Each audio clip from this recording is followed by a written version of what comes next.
ஐயாவுக்கு ஏதாவது ஒரு ஆசைன்னா தொலைச்சு போட்டு விடுவேன். நான் சும்மா இருக்க மாட்டேன். வேடிக்கை பார்த்துட்டு இருக்கான்னு நினைச்சிட்டு இருக்கானுங்க. மனசுல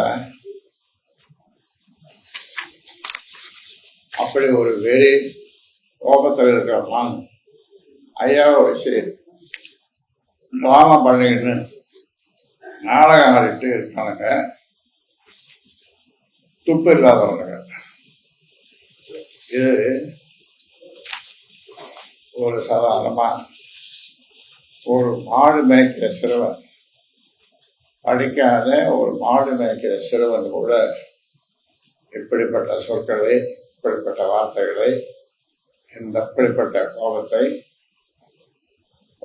கோபம் கலந்து சொற்களை கொட்டியிருக்க மாட்டான்.